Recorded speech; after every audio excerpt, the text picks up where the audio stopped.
Hey YouTube, bit of an impromptu video. I've just done a video on that pal's pink sparkly Ibanez RG. I was kind of finding it quite difficult to put it down. So I had this off. I need to get this. This does need new strings. These strings are rusty and it's horrible. It seemed awful good. Is this as good as I thought it was? And yeah, this is really fucking good. Basically, even with old strings on it, it's definitely a more vintagey feel. It does have a slightly more wobbly. I mean, it's like I was talking about when you bend the strings. You look at the Floyd Rose, when you bend the strings.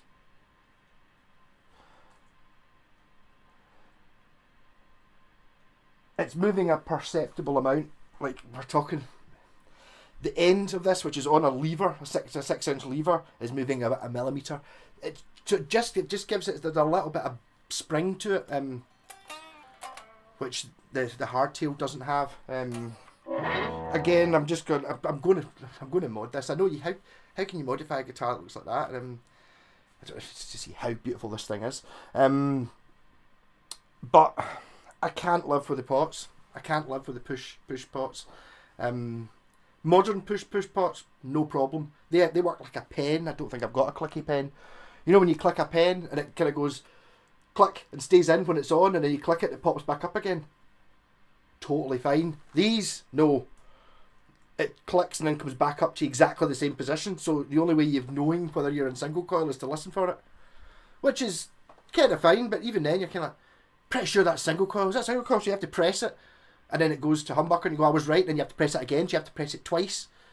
So every time I pick this guitar up, I've got to press the push-pull pots at least once, assuming that it might be on what I want.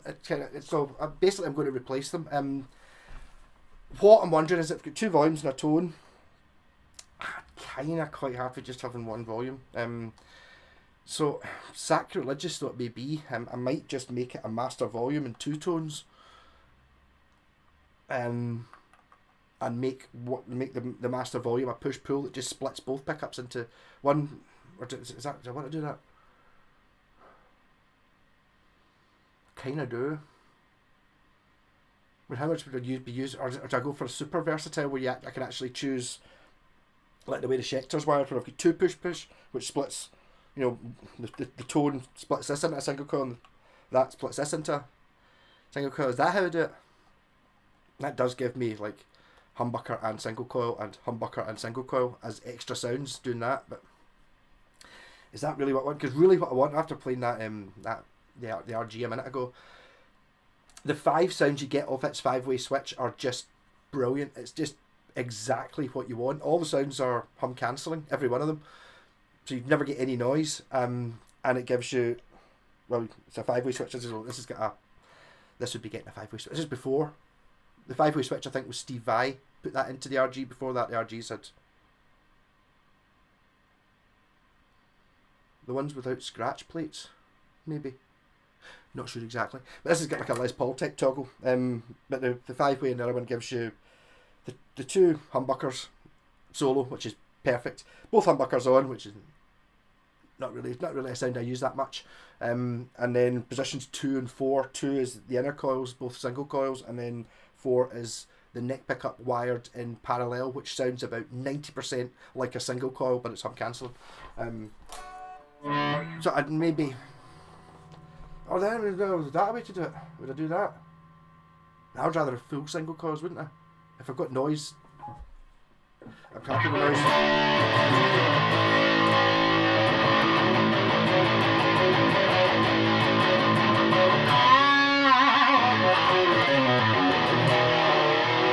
The thing is, because this one has the Floyd Rose, I could justify having this and the pink one. Also because the pink one's pink.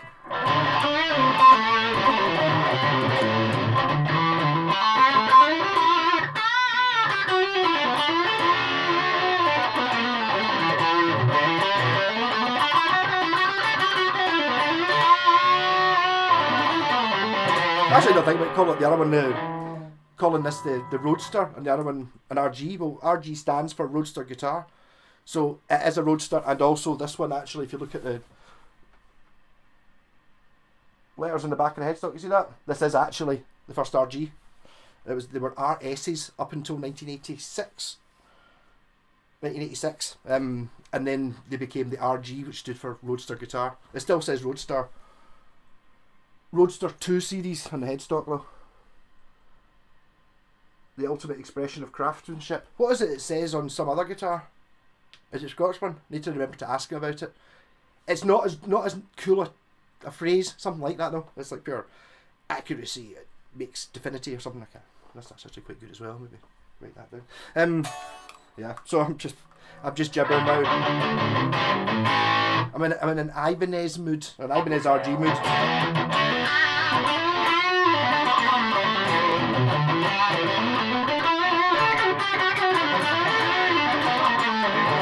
Also, I don't like having the neck pickup volume there. When you're on the bridge pickup, you turn down the neck volume, the neck pickup volume. It doesn't turn the volume of the guitar down. So I think I'm going to do that. Whatever I decide to do, I'm going to decide to put. Depends how many pots I can find. I'm going to put master volume, and it'll either be a push, but a push that you can see whether it's working or not, or a push pull to split the pickups, and then 2 tones.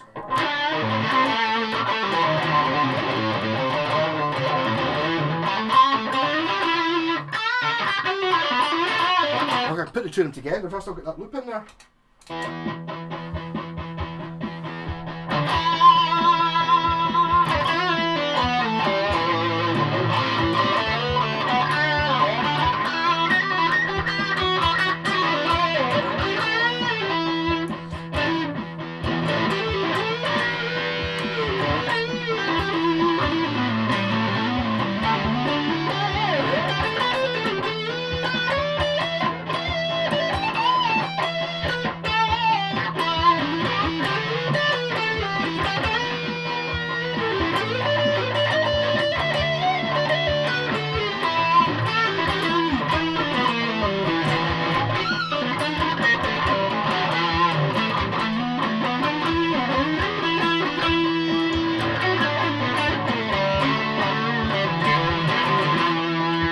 Single coil on the neck, I think.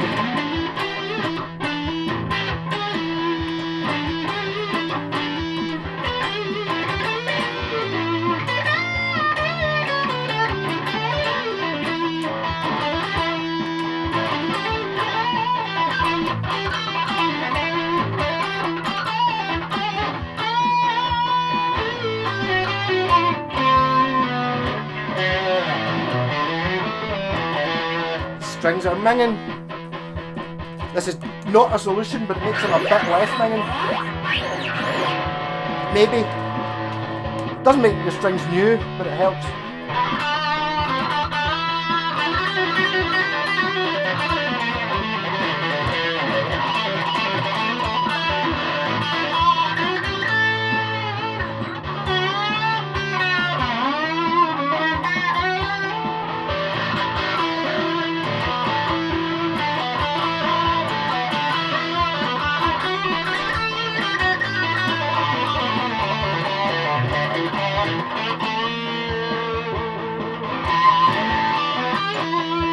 Both in single coil.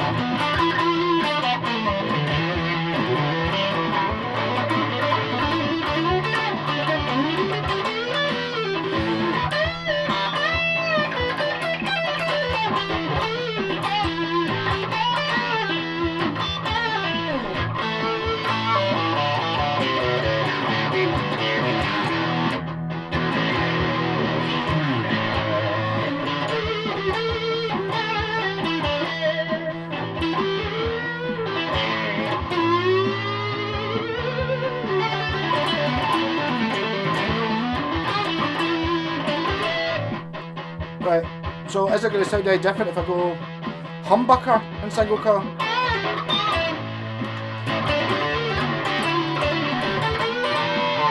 Okay, it does, doesn't it?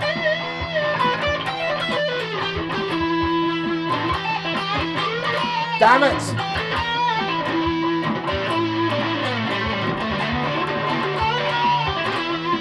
Having the 2 volume controls is great when you've got when you're using a single and a split.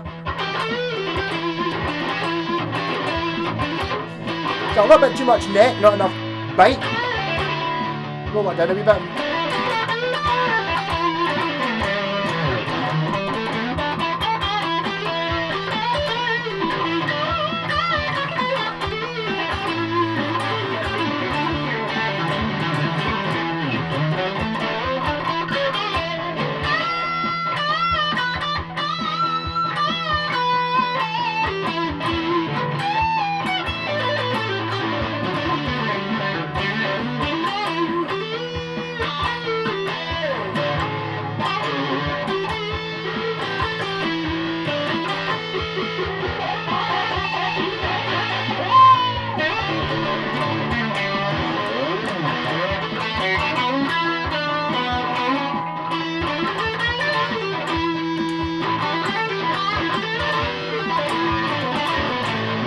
Try the other sound, which is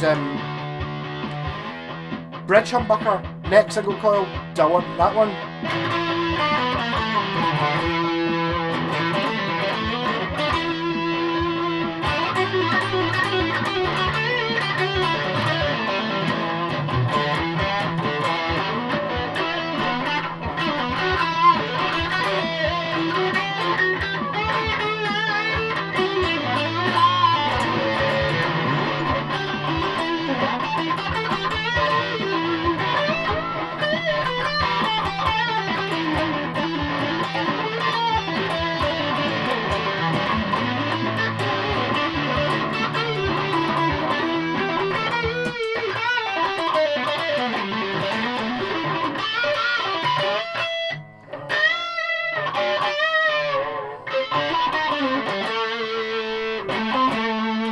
Where's my Darth Maul? It's like, yeah, it's a Darth Maul towel thing. Not Star Wars obsessed, honestly. Yeah, this is really, really good, and that's really, really annoying. I've still got the quandary of what I'm going to do with the push-pulls. They have to go. I could maybe keep... I don't know who would want... Is changing the pots kind of like changing the tyres on a classic car? Is it? Or a new exhaust? Do you know what I mean? The thing is, I'm taking off an exhaust that isn't broken. It's just that the actual system is a bit shit. And I think I've got to keep it as the 2 volumes. I mean, I really noticed the difference there. See when I was... So... humbucker, single coil, and then bridge. That's humbucker, isn't it?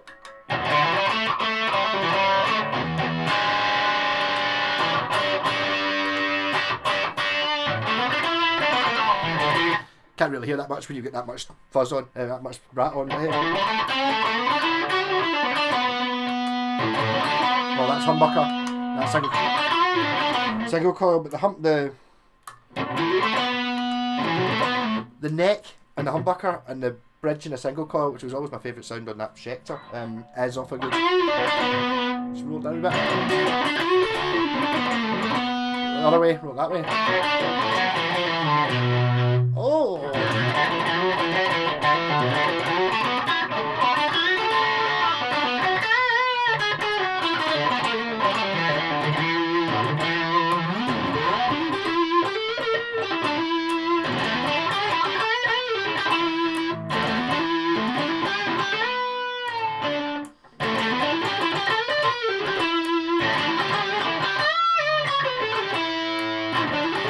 Yeah, so it's going to have to stay as 2 volumes.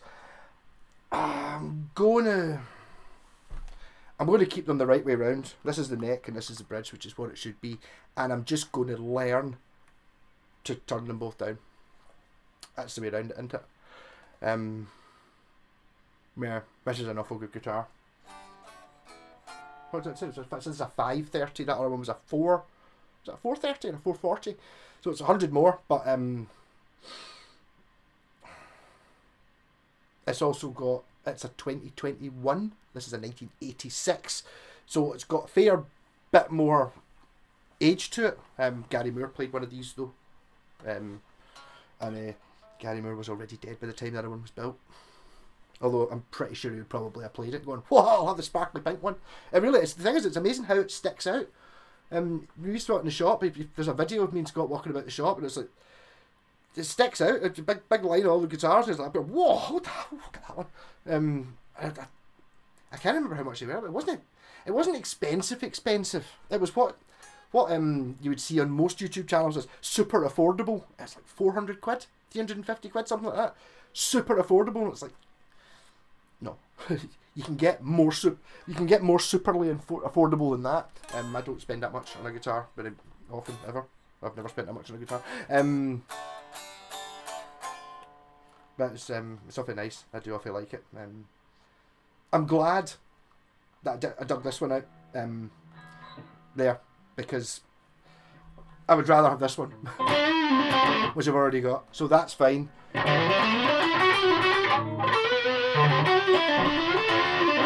Even with its slight disadvantage of having crappy old strings on it. And stupid buttons that you can't tell whether it's a single coil or a humbucker by looking at it.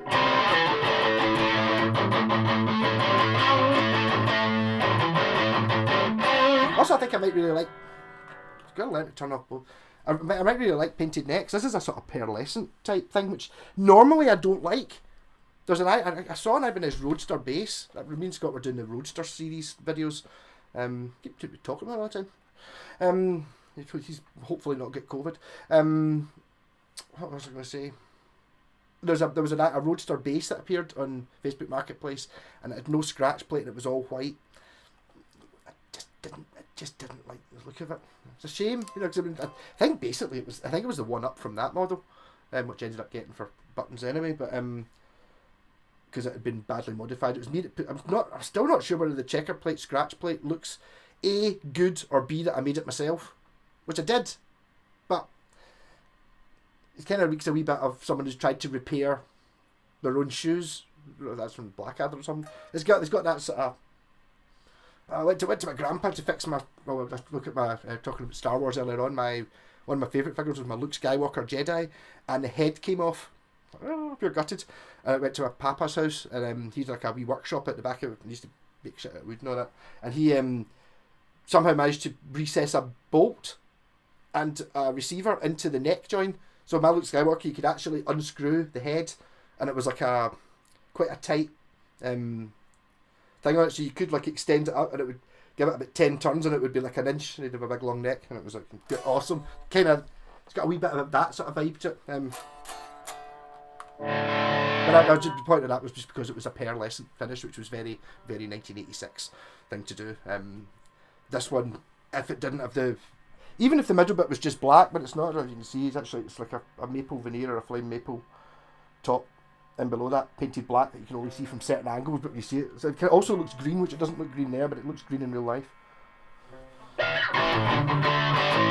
This guitar was also available in a ready one. It doesn't. I've never seen one in person. I've seen photos in magazines or magazine articles and the original catalogue and stuff like that. This one looks much better.